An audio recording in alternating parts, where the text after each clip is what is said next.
નમસ્કાર વિદ્યાર્થી મિત્રો, હું અર્પણ વિદ્યા સંકુલમાંથી ભાવિક સર આપનું હાર્દિક સ્વાગત કરું છું. ગુજરાતી મીડિયમમાં ધોરણ 8, 9 અને 10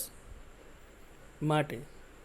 વિષય સંસ્કૃત ગ્રામરમાં આ આપણો સંધિ પ્રકરણનું બીજો વિભાગ છે, એટલે કે પાર્ટ 2. હવે સંધિના જે પ્રકારો આપણે પહેલા ચેપ્ટરમાં કહ્યા હતા એનું આપણે એક એક ભણીશું. નમસ્કાર વિદ્યાર્થી મિત્રો, હું ભાવિક સર આપનું હાર્દિક સ્વાગત કરું છું. આપણે સંસ્કૃત વ્યાકરણનો સંધિ પ્રકરણ ચલાવી રહ્યા હતા. સંધિ પ્રકરણનો પહેલો પાઠ આપણે ભણ્યા હતા, જેમાં આપણે સ્વર અને વ્યંજન તેમજ સંધિના પ્રકારો, સંધિના પ્રકારોમાં સ્વર અને વ્યંજન સંધિ, સ્વર સંધિમાં પાછા આપણે 5 પ્રકારો, સવર્ણ સંધિ, ગુણ સંધિ, વૃદ્ધિ સંધિ, યણ સંધિ, વિસર્ગ સંધિ વિશે આપણે સમજ્યા હતા. હવે આપણે એ સંધિની અંદર કઈ કઈ રીતે એનો ઉપયોગ કરી શકાય, તેના ઉદાહરણો કેવા હોય અને સંધિને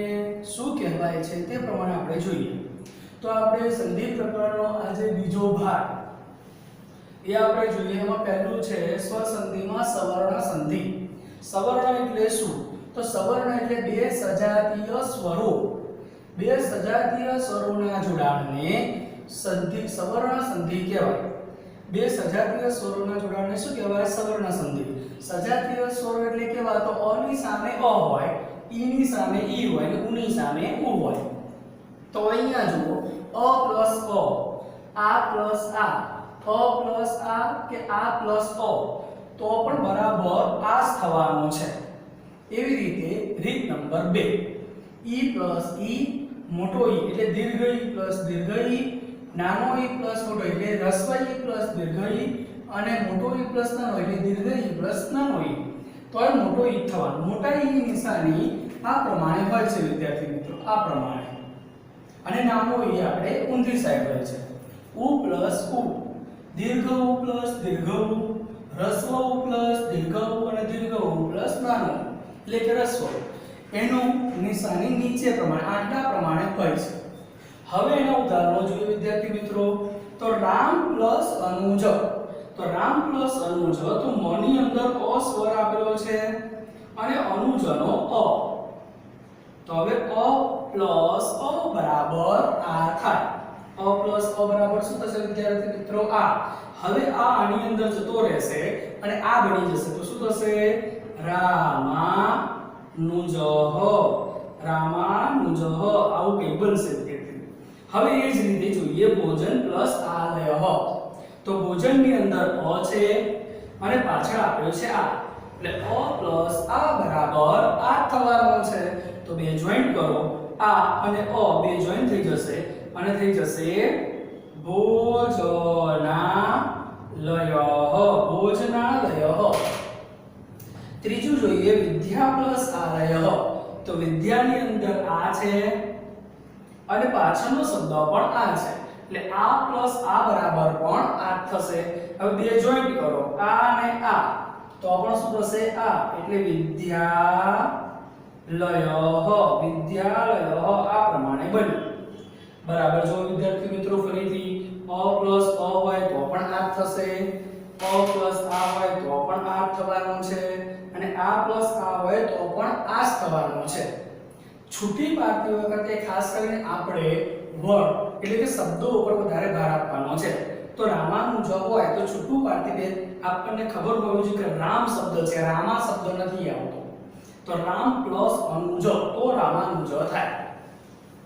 હવે આપણે રીત નંબર 2 જોઈએ. રીત નંબર 2 માં પણ આ જ રીતે ગમે તે ઈ, હ્રસ્વ ઈ કે દીર્ઘ ઈ જોઈન્ટ થતા દીર્ઘ ઈ થવાનો છે, ડાબો ઈ થવાનો છે. તો દેવી પ્લસ ઈચ્છા, તો દેવીનો ઈ મોટો છે, અહીંનો ઈ છે. હવે એની સામે નાનો ઈ આપેલો છે, તો મોટો ઈ પ્લસ નાનો ઈ બરાબર આ થવાનું છે. એટલે કે દેવી અને છ અને છ સુધી જોઈન્ટ કરી દેવા, દેવી ઈચ્છા. એટલે કે આ ઈ આની અંદર જોઈન્ટ થઈ ગયો, દેવી ઈચ્છા. અહીંયા દેવી પ્લસ ઈશ્વરી એટલે કે બંને મોટા ઈ આપેલા છે તો પણ આવો જ ઈ થશે એટલે કે દેવીશ્વરી ગમે તે જોઈન કરો ઈ તો આવો જ આવવાનું છે પટતી પ્લસ ઇતિ તો પણ ઈ પ્લસ ઈ નાનો ઈ અને નાનો ઈ બંને ભેગા થશે તો પણ આવા થવાના છે તો પઠતી અને તી પઠતી તી આવું કંઈક થશે વિદ્યાર્થી મિત્રો ફરીથી બંને જોવો આમાં ભેગા થશે તો આની માત્રા થઈ જશે આ બંનેમાં ભેગા થશે તો મોટો ઈ થવાનો છે હવે આ બંને ભેગા થશે u પ્લસ નાનો u હોય કે મોટો u હોય તો પણ આટલા વાળો u થવાનો છે તો ભાનુ પ્લસ ઉદય તો ભાનુ એમાં u પાણી અંદર જતો રહેશે એટલે મોટો u થઈ જશે ભાનુદય આ પ્રમાણે થયું લઘુ પ્લસ ઉર્મી તો આ બંને તો નાના u હતા પણ અહીંયા નાનો u છે પણ અહીંયા કયો છે મોટો એટલે કે હીરો થયો હવે લઘુ પ્લસ ઉર્મી તો પણ મોટો u થશે લઘુર્મી આ પ્રમાણે ગુરુ પ્લસ ઉત્તમ ગુરુનો u મોટો છે પણ ઉત્તમ નો નાનો છે તો પછી ત્યાં પણ એ જ રીતે થવાનું ગુરુત્તમ આ પ્રમાણે આ તમારી થઈ સવર્ણ સંધિ સવર્ણ સંધિના બીજા ઉદાહરણો તમને સ્વાધ્યાયમાં આપવામાં આવ્યા છે એ આપણે સોલ્વ કરીશું બરાબર જો વિદ્યાર્થી મિત્રો સવર્ણ સંધિમાં બે સજાતીય સ્વરોના જોડાણને સવર્ણ સંધિ એને આપણે બીજી ભાષામાં દીર્ઘ સંધિ પણ કહેવાય દીર્ઘ સંધિ એટલે દીર્ઘ કરી નાખવાની અ પ્લસ આ કરી નાખવાનું ઈ મોટો કર દો ઉ મોટો કર દો એને સવર્ણ સંધિ કહેવાય હવે આપણે જોઈએ છે સંધિ નંબર 2 બીજા નંબરની સંધિને કહેવાય ગુણ સંધિ ગુણ સંધિ એટલે બે સ્વરો જોઈન્ટ થઈને કે ત્રીજા નવા સ્વરનું આપણે જન્મ આવે છે કે ઉદ્ભવે છે એટલે કે બે વિજાતીય સ્વરોના જોડાણને ગુણ સંધિ કહેવાય હવે અહીંયા સ્વરો જુઓ બંને સ્વરો કેવા છે એકબીજાથી વિરુદ્ધ છે એટલે વિજાતી કહેવાય અ પ્લસ ઈ છે અહીંયા અ પ્લસ ઉ છે અહીંયા અ પ્લસ ઋષિનો ઋ છે તો બંને સ્વરો કેવા છે એકબીજાથી વિરોધી છે વિજાતીય સ્વરો છે એટલે આને કઈ સંધિ કહેવાય ગુણ સંધિ કહેવાય તો અ પ્લસ ઈ હોય આ પ્લસ ઈ હોય અ પ્લસ દીર્ઘ ઈ હોય કે આ પ્લસ દીર્ઘ ઈ હોય તો પણ શું થશે એ એટલે કે એક માત્રા એક જ માત્રા થશે એવી રીતે અ પ્લસ ઉ હોય આ પ્લસ ઉ હોય અ પ્લસ દીર્ઘ ઉ હોય કે આ પ્લસ દીર્ઘ ઉ હોય તો ઓ એટલે કે એક કાનોનિક માત્રા થશે અહીંયા અ પ્લસ રૂ હોય કે આ પ્લસ રૂ હોય એટલે અર એટલે કે ર નો શું થઈ જશે ઉપર અર્ધચંદ્રાકાર માત્રા થઈ જશે જ્યારે ઉદાહરણ આપણે શીખીશું ત્યારે ખબર પડશે અહીંયા જોઈએ વિદ્યાર્થી મિત્રો ઉદાહરણમાં તો પર પ્લસ ઈસો હવે ખબર છે ર ની અંદર અ છે પણ પાછળ કયો ઈ છે મોટો ઈ અહીં તો અ પ્લસ ઈ બરાબર શું થશે એ તો પ ર ઈ નો થઈ ગયો એ અને શ પરેશ આ પ્રમાણે એવી રીતે મહા પ્લસ ઈશ તો મહાની અંદર છે આ અને ઈ પાછળ મોટો છે તો અહીંયા પણ એ ની માત્રા થઈ જતા શું થઈ જશે એ મહેશ તસ્ય પ્લસ ઈચ્છા તસ્ય ની અંદર અ છે અને પાછળ રસ્વ ઈ છે તો ત્યાં પણ તસ્ય ઈ નો થઈ જશે એ છા તસ્ય છા મહા પ્લસ ઈચ્છા તો મહાની અંદર આ છે પણ ઈચ્છા કયો છે નાનો ઈ છે તો હવે મોહ ઈ નો થઈ ગયો એ અને છા મહે છા આ ઉદાહરણ બનશે હવે ઉદાહરણ જોઈએ છે ઉવા રીત નંબર 2 રીત નંબર 2 ની અંદર સૂર્ય પ્લસ ઉદય તો સૂર્યની અંદર અ છે અને પાછળ ઉ કેવો છે નાનો રસ્વ એટલે કે અહીં તો થવાનું શું છે ઓ આ તો આપણે નાનપણથી બોલતા છે સૂર્યોદય પણ કેવી રીતે બને તો સૂર્ય પ્લસ ઉદય અ પ્લસ ઉ નું જોડાણ થાય એટલે સૂર્ય ઉનો થઈ ગયો ઓ સૂર્યોદય આ પ્રમાણે બને વિદ્યાર્થી મિત્રો સૂર્યોદય હવે જોઈએ મહા પ્લસ ઉત્સવ તો મહાની અંદર આ આપેલો છે અને ઉત્સવનો ઉ નાનો છે તો હવે મોહ ઉનો થઈ ગયો ઓ અને સવહ મહોત્સવ આ પ્રમાણે ઉદાહરણ બન્યું ભવની અંદર અ છે પણ પાછળનો ઉ છે એ દીર્ઘ છે તો પણ ઓ જ થવાનો છે એટલે ભવ ઉનો થઈ ગયો ઓ અને મી ભવોર્મી શોર્ટમાં અ પ્લસ ઈ કે ગમે તે હોય તો એ થાય અ પ્લસ ઉ ગમે તે હોય તો એ ઓ જ થવાનો છે આ સંધિ આપણે ખાસ શીખવાય સપ્ત પ્લસ ઋષિ બધાને બોલતા આપણે સપ્તર્ષિ પણ કેવી રીતે બને છે ખબર પડતી નથી તો આપણે એને થોડુંક વિસ્તૃત પ્રમાણે જોઈએ જો તો આ સપ્ત પ્લસ ઋષિ આપેલું છે વિદ્યાર્થી મિત્રો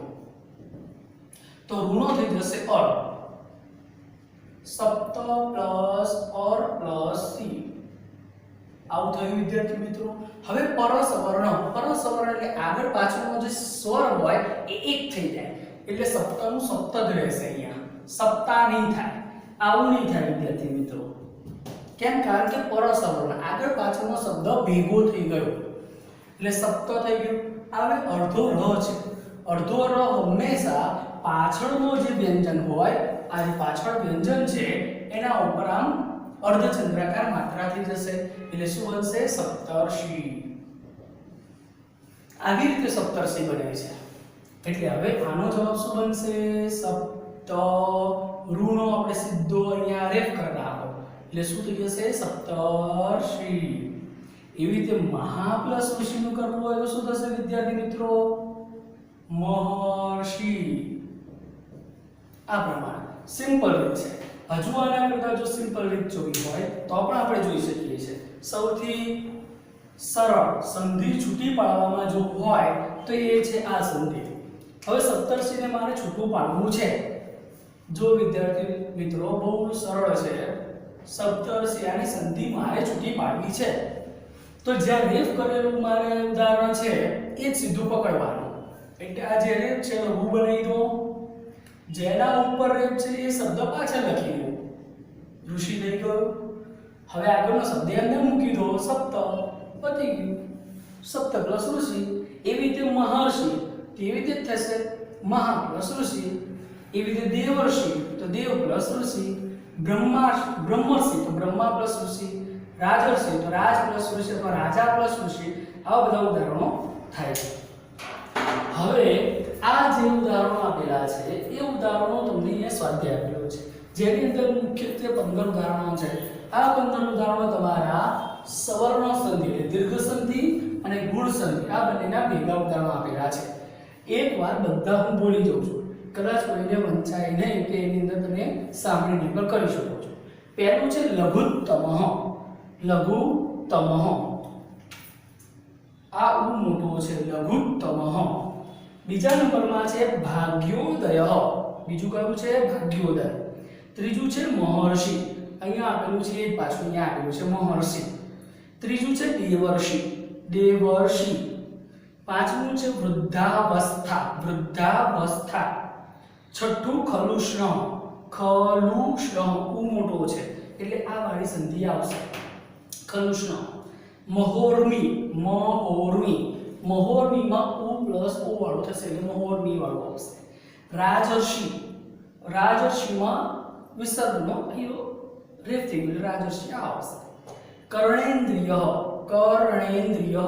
એની માત્રા છે એનો મતલબ આ આવશે ઈ વાળો રાજેન્દ્ર એમાં પણ આ આવશે રાજેન્દ્ર યુવાવસ્થા આની માત્રા છે યુવાવસ્થા આ એટલે પહેલી સંધિ આવશે લિખતીતિ અહીંયા તી મોટો છે એટલે અહીંયા આવશે બીજા નંબરનું પહેલાનું બીજી રીત આવશે લિખતીતિ 13માં છે રમતોત્સવ એટલે ઓ વાળી સંધિ રમતોત્સવ 14માં છે મહેન્દ્ર ઈનો એ થઈ ગયો મહેન્દ્ર અહીં આ પ્રમાણે અને છેલ્લું છે પઠનોત્સુક ઓ થયો છે એટલે નંબર 2 આવશે આ પ્રમાણે આજે બે સંધિ ચાલી પાઠ 2 હવે આવતીકાલે પાઠ 3 આપણે શરૂ કરીશું. જય શ્રી કૃષ્ણ.